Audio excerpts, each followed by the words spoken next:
ایک عورت کے ہاں ایک لڑکا پیدا ہوا۔ وہ اور اس کا خاوند بہت خوش تھے۔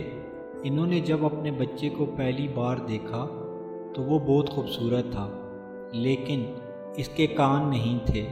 انہوں نے ڈاکٹر سے پوچھا تو ڈاکٹر نے بتایا کہ اس کے کان اندر سے بالکل ٹھیک ہیں اور وہ کسی بھی طرح سے معذور نہیں تھا، لیکن اس کے باہر کے نظر آنے والے کان نہیں تھے، اور اس کے لیے ڈاکٹر اس وقت کچھ نہیں کر سکتے تھے کیونکہ وہ ایک چھوٹا سا بچہ تھا۔ اس کی ماں اسی وقت سمجھ گئی تھی کہ اس بچے کے لیے دنیا کا سامنا کرنا اور ایسے نارمل زندگی گزارنا بالکل ناممکن تھا۔ جب وہ بچہ اسکول جانا شروع ہوا تو وہ پڑھائی میں سب سے بہتر تھا، لیکن حسد کی وجہ سے باقی لڑکے اس لڑکے کے کان کا مذاق اڑاتے۔ جب وہ اسکول سے واپس آتا تو اس کا چہرہ لٹکا ہوا ہوتا تھا۔ اس کی ماں بہت پریشان رہتی تھی۔ وہ لڑکا آہستہ آہستہ پڑھائی میں کمزور ہوتا جا رہا تھا کیونکہ وہ باقی بچوں کی باتوں کو دل پر لیتا تھا۔ پھر وہ کالج کا طالب علم ہوا اور پھر یونیورسٹی جانے لگا، لیکن وہ جدھر بھی جاتا لوگ اس کا مذاق اڑاتے تھے۔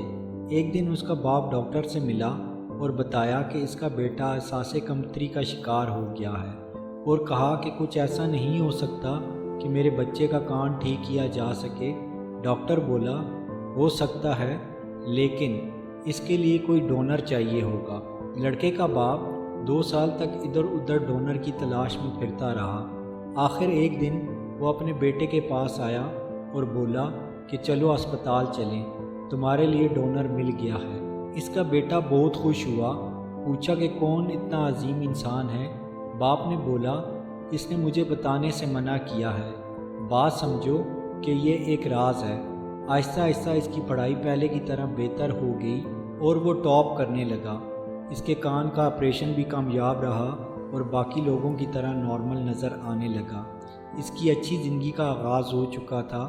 پھر اس کی شادی ہو گئی اور اس کے بچے بھی ہو گئے۔ کبھی کبھی وہ اپنے ماں باپ سے پوچھتا وہ کون ہے جو اس کا محسن ہے، جس نے اسے نارمل زندگی گزارنے کے قابل بنایا۔ وہ ٹال دیتے اور کبھی کہتے کہ جب وقت آئے گا تو بتا دیں گے، ابھی اس راز کو راز ہی رہنے دو۔ جس دن اس لڑکے کی ماں فوت ہوئی وہ دن اس کے لیے بہت بھاری تھا۔ اس کے باپ نے تابوت کے پاس اپنے بیٹے کو بلایا اور اس کی ماں کے بال ایک طرف کر کے اس کو دکھایا تو اس کی ماں کے کان نہیں تھے۔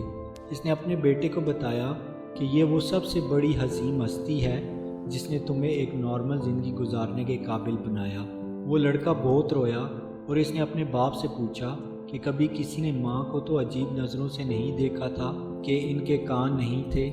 باپ نے بولا جن کا دل اتنا صاف اور خوبصورت ہو ان کی شکل اور ظاہری حلیے سے کوئی فرق نہیں پڑتا۔ لڑکا اب سمجھ گیا تھا کہ اس کی ماں اتنے عرصے سے بال ہمیشہ کیوں کھلے چھوڑتی تھی۔